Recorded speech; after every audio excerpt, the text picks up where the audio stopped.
Welcome to this virtual worship service of San Gabriel Unitarian Universalist Fellowship on this Sunday, October 3rd. Thank you for joining us as we work together in faith toward a just and peaceful world. We come together because within us there is something that we know we need more than we can find in our aloneness. My name is Jackie Karish. I've been a proud member of San Gabriel UU for 4 years and a Unitarian Universalist since 1975. I'm excited to be a part of today's service along with Karina Whitaker-Lewis, San Gabriel's Director of Religious Education. The name of her homily for today's Water Communion service is Returning to One Another. When our newsletter, The Messenger, arrives on Wednesdays, you may only have a chance to briefly check it out at that time, so make sure to keep it somewhere you can get back to it easily. Otherwise, you might miss out on things like last week's Just for Fun segment in celebration of Water Communion, a link to a fascinating interactive map called River Runner, or podcasts and movies to honor National Hispanic Heritage Month. Explore our congregation's October theme, Cultivating Relationship, by downloading questions and music and video links. We come together on Zoom for fellowship and conversation each Sunday morning at 11:30, and you'll find the link in the messenger. Please know that whoever you are, wherever you are from, whomever you love, wherever you are on life's journey, and whatever your gender identity or immigration status, you are welcome here. Each Sunday we create sacred space by lighting the chalice, the symbol of our faith.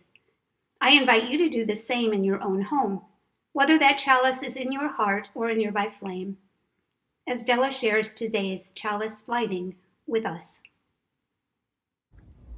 We light our chalice with these words from Molly House. We gather together this morning, tenderly, like drops of dew on a leaf of grass. Hopefully, like gathered raindrops in a cloud. Gleefully, like water rushing in a stream to the sea. Deeply, like groundwater pulled up from a well. We gather from every direction for another year of growth and depth, another year of companionship and hope, another year of learning to love this world. We gather like the water that joins us across all of creation, the water that connects us within and without, merging and flowing across the entire world.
Strength like a mountain, got strength like a mountain. I've got strength like a mountain in my soul. I've got strength like a mountain. I've got strength like a mountain. I've got strength like a mountain in my soul. In my soul. Good morning and welcome to our virtual water communion service for 2021. We traditionally celebrate water communion in early fall after the more relaxed pace of summer and perhaps a period of separation has ended.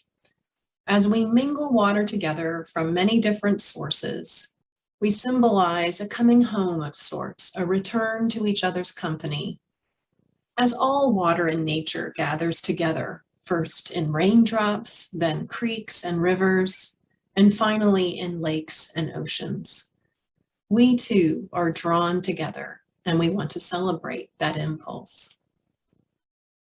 How poignant this feels right now to try to celebrate a return to our fellowship, at least in the physical sense, when we are still thwarted in doing so.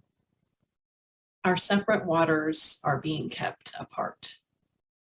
How do we find meaning in this ritual, even now? Where is the relevancy? Perhaps by returning to the origin of this ritual, we can find some answers.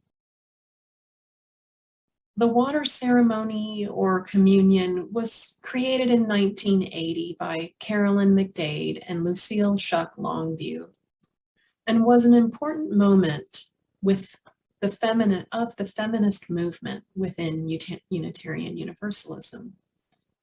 You may be familiar with Carolyn as the composer of several of our UU hymns, including Spirit of Life.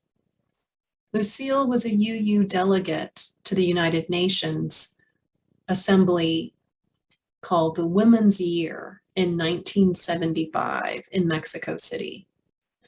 She returned from that assembly highly motivated to remove sexist practices within Unitarian Universalism, which resulted in resolutions passed at General Assembly, the removal of gendered language like mankind from the original UU principles and purposes, and the inclusion of the interdependent web of existence as a new principle. Those achievements were not easy and took place over a 10-year period through the persistent efforts of women and religion groups that formed in many congregations at that time. It was for a worship service at a continental gathering of representatives of those groups that the water communion was created. Of the ritual, Carolyn and Lucille wrote, "We were beginning to reach for new and inclusive symbols and rituals that speak to us of our connectedness to one another, to the totality of life, and to our place on this planet. We moved in an intuitive response to the potential of water as a symbol of women's spirituality. The universality of water as a symbol emerged as we worked on what became the service now known as coming home like rivers to the sea. As we worked to shape the service, our awareness increased of water's presence and deep meaning in all of our lives." They go on to say, water is more than simply a metaphor. It is elemental and primary, calling forth feelings of awe and reverence. Acknowledging that the ocean is considered by many to be the place from which all life on our planet came. It is the womb of life, and that amniotic waters surround each of us prenatally. We now realize that this worship service was for us a new story of creation. We choose water as our symbol of our empowerment. Empowerment. We are weary of our continued separation. We are weary of the burdens of being apart, whether that is isolation and boredom or the stress of work school, and parenting. What can empower us now? How can water continue to symbolize in this moment our strength? I have shared quite often with many of you how my work with you at San Gabriel as your director of religious education is something that has given me purpose and hope through these pandemic times. I may have also expressed fatigue, languishing, and despair, but that's more around the general context or oppression of the pandemic rather than my work here with you all. On balance, this work, this community, this faith has been life-giving and life-saving for me. I'm so grateful to serve this congregation. It has been impressed upon me that as UUs, our choosing is a radical spiritual act. That we choose to be here is in and of itself a form of spiritual practice. That even those of us who were born into this faith, we choose each time we say we are Unitarian Universalist. Having been brought up without a faith tradition, I certainly chose to be UU. Our faith is one long history of radical choices. As Unitarians, we chose a free church that resisted corrupt hierarchical power. As Universalists, we chose not a God as tyrant, but as creative presence. Through our choices, we are constantly transforming and reinventing ourselves as we remain open to the truths that are forever revealing themselves, as we widen our circle of concern and move those who are at the margins to the center, as Carolyn and Lucille did in their work as feminists, and how anti-racism and the work of welcoming all continues today. I believe, as an expression of my own theology, that such work is never ending. In this way, we are also like water, empowered by a constant flow, change that erodes the most stationary stone. But in this embrace of constant change, where do we find stability and strength? UU theologian Rebecca Parker offers, our present day character was shaped by a vision from long ago. We have inherited who we are. It is important for us to remember this side of things, that we are first of all relational beings shaped by history, by a community of faith. Our exercise of free choice is in the context of relational existence. I often feel that I only have one message to share with you because I will always end up speaking about covenant, it seems. When Reverend Parker speaks of relational existence, I immediately turn to covenant, an expression of the relationship we choose to enter into with one another. Rebecca Parker also says, covenant is first most not a verbal agreement, but a practice. Covenant is not simply declared, but practiced. And it is this practice that is ultimately what is empowering for me. That is my understanding. So when we choose to listen to one another, respond to one another, support one another, we practice our covenant and empower one another and ourselves. It is through the commitment to covenant and relationship that we are empowered. What will we do with that strength, with that empowerment? Every Sunday, the children light their chalice, affirming that we are a church of open minds, loving hearts, and helping hands.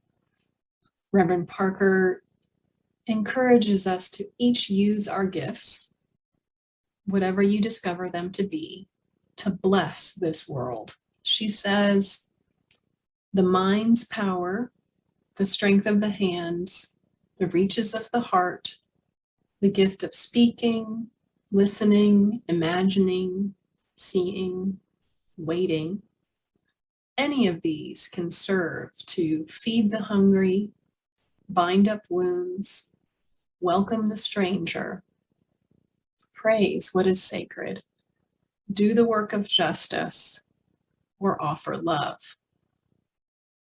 More, the choice to bless the world will draw you into community, the endeavor shared, the heritage passed on, the companionship of struggle, the importance of keeping faith, the life of ritual and praise, the comfort of human friendship, the company of earth, the chorus of life welcoming you. None of us alone can save the world. Together, that is another possibility waiting. Thank you for your choices, your choosing. Thank you for returning throughout the difficulties of this time and hanging in and holding on, maintaining and sustaining community. Thank you for being like water, forever drawing together as rivers to the sea. Thank you for being here. Let us take notice of who is not here and redouble our efforts to create covenant and space that honors the inherent worth and dignity of every person and recognizes the interconnectedness of all life, so that, yes, like water, we may be a blessing on this world.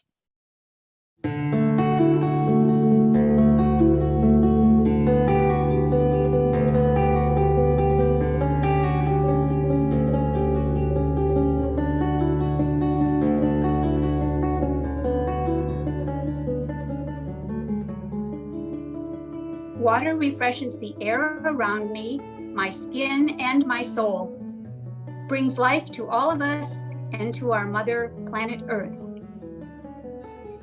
Fountain water overflowing triggers my sense of hearing, causing a calmness within, thus sustaining my need for inner peace.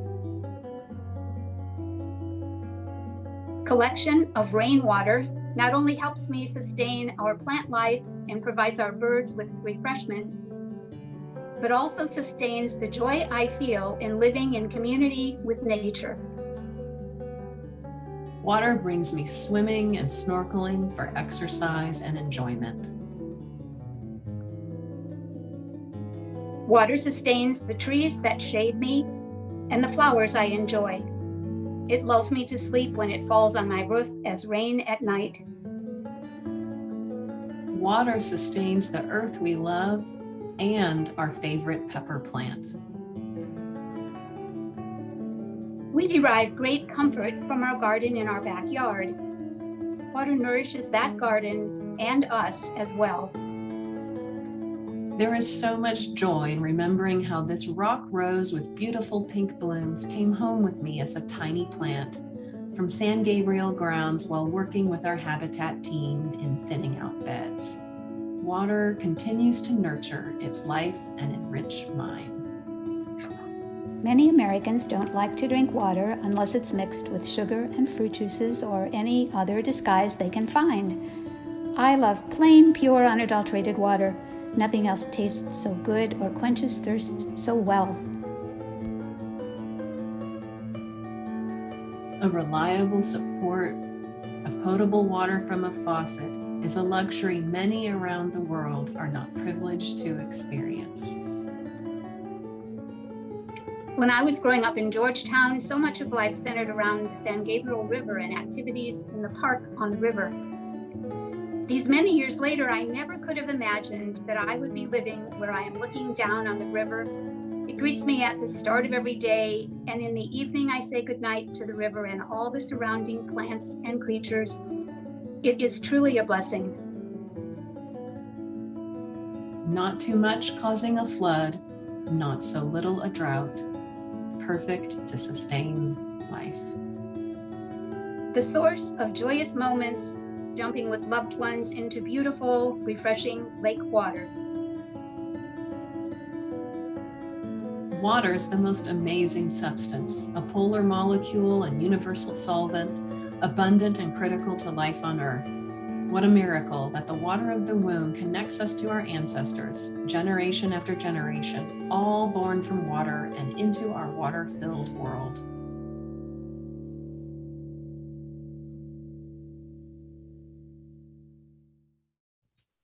Let us now take a moment of silence, prayer, and reflection to appreciate the beautiful expressions of gratitude for water we just witnessed, so that we may be, as Reverend Gregory Pelley so eloquently states, so that we may be filled and pour ourselves out into the world.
Please join us in our responsive reading, A Litany for Water Communion Sunday by Reverend Lou Sneed.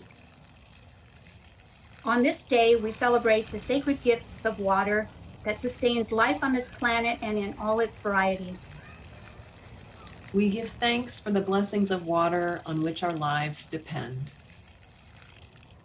Water flows over the earth in rivers and rain, in oceans and seas, in lakes and streams, and from under the land emerging in refreshing springs, aquifer wells, and desert oases. We celebrate the blessings that water brings to the health of the earth and all that thrives within it. Water is our lifeline with nature, a necessity we cannot do without, the very substance of our bodies, and a precious resource we must honor and protect for every generation. We cherish the gifts of water that quench every thirst and nurtures the food we eat and cleanses us and cools us in the heat and pours powerfully over the earth in majestic waterfalls, turning turbines to light up our world.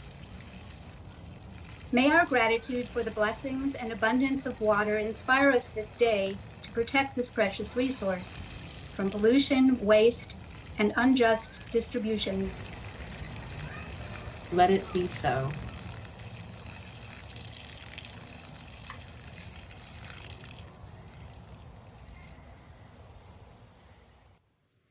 We extinguish this flame, but not the light of truth, the warmth of community, or the fire of commitment. These we carry in our hearts until we are together again.